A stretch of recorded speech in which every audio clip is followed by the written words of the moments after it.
பரித்ராணாய சாதூனாம் விநாசாய ச துஷ்கிருதாம் தர்ம சம்ஸ்தாபனார்த்தாய சம்பவாமி UK UK. பகவத்கீதையை தன்னுள் அடக்கி வைத்திருக்கும் மகாபாரதத்தில் சில கதைகள் கூறாமலே அப்படியே மறைந்து விட்டன. அதனால் எத்தனை பேருக்கு இழப்பு. அதை திறந்து ஊடுருவி பார்க்கையில் சில சம்பவங்கள் மனித வாழ்க்கைக்கு எவ்வளவு உகந்ததாகவும் உதவியாகவும் இருக்கும் என்பது நமக்கு தெரிய வருகிறது. கடோத்கஜன் என்பவன் பீமனுக்கும் இடும்பிக்கும் பிறந்த சிறந்த பலசாலியான மகன் என்பதை யாவரும் ஒருவாறு அறிந்ததே. அறியாமலும் இருக்கலாம். இருந்தாலும் இந்த பீமன் யார்? பீமன் என்பவன் பஞ்ச பாண்டவர்களில் ஒருவன் ஆவான். அந்த கடோத்கஜனுக்கும் மௌர்வி என்ற அவள் பேர் என்ன? மௌர்வி என்ற பெண்ணுக்கும் பிறந்தவன் தான் கட்டுஷ்யாம் என்ற பெயரில் வட இந்தியாவில் ஒரு சாரார் பூஜிக்க தகுந்த வீரனான பார்பரிக்கன் என்பது எவ்வளவு பேருக்கு தெரியும்? அவனை சிலர்தான் அறிவார்கள், பலர் அறிய மாட்டார்கள். இவன் ஒரு அதிசயமான பிறவியாவான். வட இந்தியாவில் பார்பரிக் என்று அழைக்கப்படுபவன் வேறு யாரும் இல்லை, பஞ்ச பாண்டவர்களில் ஒருவனான பீமனின் பேரன்தான். இவனது தாய் அதி அற்புதமான வகையில் வில்வித்தையில் தேர்ந்தவள். இவன் தாயின் வளர்ப்பாயிற்றே ஒவ்வொன்றையும் பார்த்து பார்த்து கற்றுக் கொடுத்தாள் அவனுடைய தாய். அப்படித்தான் தனக்கு தெரிந்த வில்வித்தையையும் அவனுக்கு கற்றுக் கொடுத்தாள். அவள் கற்றுக் கொடுத்த வில்வித்தையில் பார்பரிக்கன் மேம்பட்டவனாக திகழ்ந்தான். அவன் சிறந்த நீதிமானும் கூட. இன்னும் இவனுக்காக ராஜஸ்தானில் பல கோயில்கள் உள்ளன. அவர்கள் இவனை தெய்வமாக போற்றி வழிபடுகின்றனர். மகாபாரதத்தில் பங்கெடுத்து கொண்டிருந்த கௌரவர்களுக்கும் பாண்டவர்களுக்கும் போர் நடந்தே ஆக வேண்டும் என்ற தீர்மானம் எழுந்த கட்டத்தில் பாண்டவர்களுக்கு உதவியாக தான் படைக்கலம் எதுவும் எடுக்காது மாயன் கிருஷ்ணன் அவர்கள் தரப்பில் சேர்ந்திருந்தான். கிருஷ்ணன் பாண்டவர்கள் யாவரையும் ஒன்று கூட்டி ஒவ்வொருவரின் இடத்திலும் ஒரே கேள்வியைத்தான் கேட்டான். அந்த கேள்வி என்ன?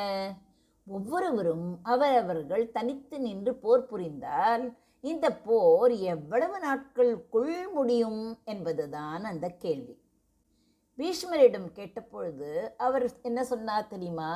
20 நாட்களில் முடியும் என்று கூறினார். அவ்வாறே துரோணரிடம் இந்த கேள்வியை கேட்கையில் அவர் 25 நாட்களில் முடியும் என்றார். கர்ணன் என்ன சொன்னான்? 24 நாட்கள் ஆகும் என்றும் அர்ஜுனன் 28 நாட்கள் ஆகும் என்று பதிலளித்தார்கள். இதற்கிடையில் பீமனின் பேரனான பார்பரிக்கன் பற்றி கண்டோமே. அவன் தன் அன்னியிடம் தான் கௌரவருக்கும் பாண்டவர்களுக்கும் நடக்க இருக்கும் மகாபாரத போரை காண ஆவலாக இருப்பதாக தெரிவித்தான். அவள் சற்று சிந்தித்தாள். பிறகு தாயுடனே அனுமதி கொடுத்து விட்டாள். இருந்தாலும் அவனிடம் ஒரு கேள்வி கேட்டாள். அப்படி நீ மகாபாரத போரில் பங்கேற்க விரும்பினால் நீ கௌரவர் பக்கம் சேருவாயா அல்லது பாண்டவர்கள் பக்கம் சேருவாயா என்ற கேள்வியை அவள் கேட்டாள். அவன் என்ன பதில் சொன்னான் தெரியுமா? அவன் பதில் கூறுவதில் உறுதியாக இருந்தான். எந்த பக்கம் வலுவிழந்து எதிராளியை எதிர்க்க சக்தியின்றி காணப்படுகிறதோ அந்த பக்கம் நின்றுதான் போர் புரிவேன் என்று கூறினான். அன்னையும் புன்னகைத்தாள். தன் அன்னையிடம் விடை பெற்று மகிழ்ச்சியுடன் போர்க்களம் நோக்கி புறப்பட்டான் பார்பரிக்கன். கிருஷ்ண பகவான் எதிரில் வந்து கொண்டிருந்த பார்பரிக்கனை பார்த்து விட்டார். கிருஷ்ணர் சரி, எல்லோரிடமும் கேட்ட கேள்வியை சிறந்த வீரனாகிய இந்த பார்பரிக்கிடமும் கேட்கலாமே என்று நினைத்தார். உடனே அவர் என்ன செய்தார்? அவனுடைய பராக்கிரமத்தை சோதிக்க எண்ணி ஒரு அந்தணர் உருவம் பூண்டு அவன் எதிரில் தோன்றினார். பார்பரிக் இயற்கையிலேயே சிறந்த பக்திமான் ஆவான். அவன் யாவராலும் அழைக்கப்படும் கிருஷ்ணரை முன்பே மனதில் குருவாக வரித்திருந்தான். அந்தணர் உருவத்தில் இருந்த கிருஷ்ணரும் பார்பரிக்கை ஆசீர்வதித்து அவனிடமிருந்து எங்கு போகிறான், அவன் எண்ணம் தான் என்ன என்ற முழு விவரங்களையும் அறிந்து கொண்டார்.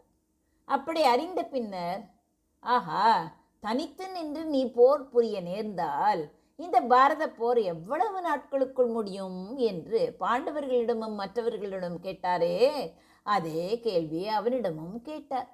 உடனே தயங்காத அவனும், ஏன் கேட்கிறீர்கள்? ஒரே நிமிடத்தில் கூட முடிந்து விடுமே என்று உடனே பதிலளித்தான். கிருஷ்ணர் இந்த பதிலை கேட்டு திகைப்புற்றார். திருவிளையாடல் புரிய எண்ணினார். அவனிடத்தில் இருந்தது என்னவோ 3 அம்புகளும் ஒரு வில்லும் தான். இவைகளை வைத்துக்கொண்டு ஒரு பெரிய போரை ஒரே நிமிடத்தில் முடிப்பது என்பது எப்படி சாத்தியம்? ஏன் இப்படி சொல்கிறான்? இதில் ஏதாவது சூழ்ச்சி இருக்குமோ என்று அவர் வியந்தார், திகைப்படைந்தார். அவருக்கு தெரியாதது இந்த உலகில்தான் உண்டா? இருந்தாலும் புரியாதவர் போல, எனக்கு நீ சொல்வது புரியவில்லையே, சிறிது விளக்கமாக கூற முடியுமா என்று கேட்டதன் பேரில் தன் வரலாற்றை குரலுற்றான் வீரன் பார்பரிக். இளமையிலேயே எல்லா பண்புகளிலும் கலைகளிலும் சிறப்புற்று விளங்கிய என் தவத்தை மெச்சி ஒரு சமயம் சிவபெருமான் எனக்கு சக்தி நிறைந்த 3 அம்புகளை கொடுத்து ஆசீர்வதித்தார் என்று சொன்னான். ஓஹோ, அப்படியா என்று கிருஷ்ணர் ஆமோதித்தார். நான் ஏவும் முதல் அம்பு எப்படிப்பட்டது தெரியுமா? நான் எவைகளை, அதாவது எதையெல்லாம் அழிக்க நினைக்கின்றேனோ அவற்றை மட்டும் குறித்துவிட்டு அந்த அம்பு மீண்டும் என்னை வந்து சேர்ந்துவிடும். 2வது அம்பை ஏவினால் அது என்ன செய்யும் தெரியுமா? நான் எவற்றை தாக்கக்கூடாது, அதாவது அழிக்கக்கூடாது என்று நினைக்கிறேனோ அவற்றை சென்று குறித்து கொண்டு விட்டு மீண்டும் என் கைக்கு வந்து சேர்ந்துவிடும். 3வது அம்பு இப்பொழுது சொல்கிறேன்.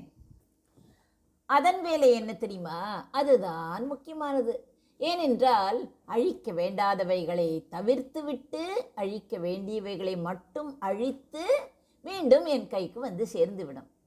அதனால்தான் நான் நினைத்ததை சாதிக்க முடியும் என்று நம்புங்கள் என பெருமிதமாக கூறினார்.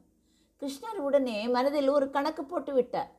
மாயவனாயிற்றே, நாம் பஞ்ச பாண்டவர்களையும் தனித்து காப்பாற்ற வேண்டும் என்று நினைக்கும் எண்ணம் இவன் இப்படி சொல்வதனால் ஈடறியாது போலிருக்கிறதே. ஏனென்றால் அவன் விடும் அம்பு யாவரையும் எங்கிருந்தாலும் குறித்து கொண்டு துளைத்து விடும். அதனால வேறு ஏதாவது யுக்தி தான் செய்ய வேண்டும் என்று மனதில் உறுதியான திட்டம் தீட்டினார். சரி, இந்த பார்பரிக்கை சோதனை செய்யலாம் என்று எண்ணி அவனையும் அழைத்து சென்று ஒரு மரத்தடியில் நின்றார் கிருஷ்ண பகவான். பார்பரிக்கை நோக்கி, இந்த மரத்தில் எவ்வளவு இலைகள் இருக்கிறது பார். அவ்வாறு இந்த மரத்தில் உள்ள எல்லா இலைகளிலும் உன் நம்பினால் தொலையிட்டு உன் சாமர்த்தியத்தை காண்பி பார்ப்போம் என்று சவால் விடுத்தார். கண்ணன் தான் ஏதாவது தந்திரம் செய்வாரே. பார்பரிக்கு இவரை பார்க்காத சமயம் பார்த்து என்ன செய்தார் தெரியுமா? மரத்திலிருந்து ஒரு இலையை பறித்து தன் காலடியில் வைத்து மறைத்து கொண்டார். பார்பரிக்கு இது தெரியாவிட்டாலும் அவன் ஏவி அம்பிற்கு தெரியாமல் இருக்குமா? தெரிந்திருக்க வேண்டும் அல்லவா? இப்பொழுது கவனியுங்கள் என்ன ஆகிறது என்று. பார்பரிக்கு விடுத்த அம்பு மரத்தில் உள்ள எல்லா இலைகளையும் தொலையிட்ட பின் கிருஷ்ணரின் காலடியை சுற்றி சுற்றி வந்தது. அப்பொழுது கிருஷ்ணரும் எதுவுமே தெரியாதவர் போல், ஏன் அந்த அம்பு அவ்வாறு செய்கிறது, ஏன் என் காலை சுற்றி சுற்றி வருகிறது, அதிசயமாக இருக்கிறதே என்று பார்பரிக்கிடம் கேட்டார். ஐயா, என் அம்பு எப்பொழுதும் தவறே செய்யாது. தங்கள் காலடியில் உங்களுக்கு தெரியாமல் ஏதாவது இலை விழுந்திருக்குமோ என்று பாருங்கள். தங்கள் காலை தூக்கினால் எல்லாம் தெரிந்துவிடும் என்றான். கிருஷ்ணர் காலை தூக்கியதும் அந்த இலையையும் குறிப்பார்த்தது அந்த அம்பு. எவ்வளவு சக்தி அந்த அம்பிற்கு! ஆமாம் அப்பா, நீ சொல்வது சரிதான். நான் கூறுகிறேன், உன்னால் பாரத போரை சீக்கிரமாக முடிக்க முடியும் என்றார். மனதில் வேறு உக்தி உதித்து விட்டது கிருஷ்ணருக்கு. சரி சரி, நீ சொல்வது முற்றும் உண்மைதான், நான் நம்புகிறேன். ஆயினும் எனக்கு என்னவோ தோன்றுகிறது, இந்த போரில் நீ பங்கு பெற முடியாது என்று இழுத்தார் கிருஷ்ணர். தாங்கள் எதை வைத்து சொல்கிறீர்கள் என்று சிறிது பதட்டத்துடன் கேட்டான் பார்பரி. பாண்டவர்கள் கௌரவர்கள் 2 பேர்களிலும் எவருடைய பக்கம் பலம் இன்றி இருக்கிறதோ அவர்களுக்கு உதவுவேன் என்று நீ உன் அன்னைக்கு வாக்களித்திருக்கிறாய் அல்லவா? நீ எந்த பக்கம் சேர்கிறாயோ அந்த பக்கம் வலு பெற்று விடுமே. அப்பொழுது எதிர்ப்பக்கம் வலுவிழந்து செயலிழந்து இருக்கும். மறுபடியும் நீ என்ன செய்வாய்? நீ மறுபக்கம் செல்வாய். அப்பொழுது மறுபக்கம் சென்றால் முன்பிருந்த பக்கம் என்னாகும்? வலுவிழுந்து விடும். இப்படியே நீ என்ன செய்வாய்? மாறி மாறி போய்கொண்டே இருப்பாய். அப்படி போய்கொண்டே இருந்தால் யாவரையும் இழந்து நீ ஒருவன் மட்டுமே மிஞ்சுவாய். அதனால் நீ ஒருவருடனும் சேராது இருப்பதே நல்லதாகும் என்று எனக்கு தோன்றுகிறது என்று அவனுக்கு உபதேசித்தார். சரி, நீ நினைத்தபடியே செய்தால் அவரவர்கள் விதிப்படியே நடக்கட்டும் என்று வருத்தப்படுவது போல் புடகமாக கூறினார் கிருஷ்ணர். அவரை பார்த்து, நான் இப்பொழுது என்ன செய்ய வேண்டும் என்று தெரியவில்லையே, சொல்லுங்களேன் என்றான் பார்பரிக். நான் ஒன்று கூறுகிறேன், கேட்பாயா? பாரத போர் நல்லபடியாக நடக்க வேண்டும் என்றால் உடனே ஒரு பலி தேவையாக இருக்கிறது. அதை நீ கொடுப்பாயா? உனக்கு சம்மதமா என்று கேட்டார் அந்தணர் வேடத்தில் இருக்கும் கிருஷ்ணர். சரி, என் குருவை நினைந்து அதற்கு தயாராகிறேன் என்றான் பார்பரிக். உன்னுடைய குரு யார்? ஓ, அவர் கூறினால் கேட்பாயா? அவருக்கு குரு தட்சிணை தருவாயா என்று கேட்டார் அந்தணர். எல்லாம் வல்ல அந்த ஷியாம்தான் என் குரு என்று கூறியவுடன் அதற்காக காத்திருந்தவர் போல் தன் வேடத்தை கலைத்து அவன் முன் உண்மையான உருவத்தோடு நின்றார் கிருஷ்ணர்.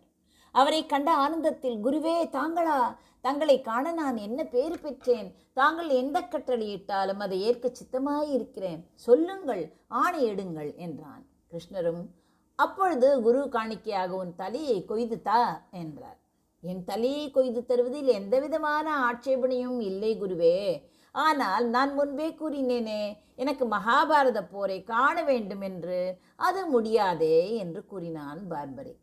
கவலைப்படாதே அப்பா, அது ஒன்றும் பெரிய காரியமில்லை. அதோ தெரிகிறதே அந்த மலையின் உச்சியின் மேல் உன் தலையை நான் வைத்து விடுகிறேன். நீ ஆனந்தமாக நடக்கும் போர்க்காட்சிகளை ஒன்று விடாமல் அங்கிருந்தபடியே கண்டு கழிக்கலாம் என்று கூறினார் கிருஷ்ண பகவான். கிருஷ்ணர் கூறியபடியே அவன் தன் தலையை கொய்து தர அது ஒரு மலையின் உச்சியில் வைக்கப்பட்டது. பாரத போரும் முடிந்து விட்டது. அது முடிவடைந்தது. பாண்டவர்கள் யாவரும் போரின் வெற்றிக்கு தான் காரணம் என்று அவரவர்கள் தங்கள் பெருமையை கூறிக்கொண்டும் பீற்றிக்கொண்டும் வாக்குவாதம் செய்து கொண்டும் இருந்தனர். அனாவசியமாக நீங்கள் முடிவு எடுக்காதீர்கள் என்று கிருஷ்ணர் கூறினார். அங்கு அமைதியாக அதை கேட்டுக்கொண்டிருந்த மாயவனும் முழு மகாபாரத யுத்தத்தையும் ஒன்றுவிடாது நேரில் கண்ட அந்த பார்பரிக்கிடமே போய், எவரால் இந்த போரில் வெற்றி கிட்டியது என்று கேட்டுவிடலாமே, அவன்தான் சரியான நீதிமான் என்று யாவரையும் பார்பரிக்கின் தலை வைத்திருந்த இடத்திற்கு அழைத்துச் சென்றார். யாவரும் பார்பரிக்கை வணங்கினார்கள். யார் இந்த போரை முடித்தார்கள்? வெற்றிக்கு காரணம் யார் என்று கூற முடியுமா? எல்லோரும் தாம் தான் முடித்தோம் என்ற எண்ணத்தில் அவர்கள் கூறினார்கள் என்று கேட்டனர். வணக்கம், வேறு யாராகத்தான் இருக்க முடியும்? கிருஷ்ணரால் தான் இந்த போர் ஒரு முடிவிற்கு வந்தது. அவருடைய அறிவுரைகள், அவர் சாத்துரியம், திட்டம் தீட்டுதல், உரிய காலத்திற்கு ஏற்ப செயல்படுதல் போன்றவைகளாலேயே பாண்டவர்கள் வெற்றி காண முடிந்தது என்றான் உண்மையான நடுவர். எல்லோரும் தங்கள் ஆணவத்தை இழந்து தலை குனிந்தனர். பார்பரிக்கின் வாக்கிற்கு ஒப்புதல் தெரிவித்தனர். மேலும் பார்பரிக் கிருஷ்ணரை பார்த்து, இனி தங்கள் பெயரினாலேயே என்னை யாவரும் பூஜித்தல் வேண்டும் என்று கேட்டதற்கு ஏற்ப வீரன் பார்பரிக் அன்றிலிருந்து ஷியாம் என அழைக்கப்பட்டான். இன்றும் ராஜஸ்தான் மக்கள் பார்பரிக் என்னும் ஷியாமின் தலையை பல இடங்களில் அமைத்து அலங்கரித்து தங்கள் குடும்ப குலதெய்வமாக போற்றி வழிபட்டு வருகின்றனர்.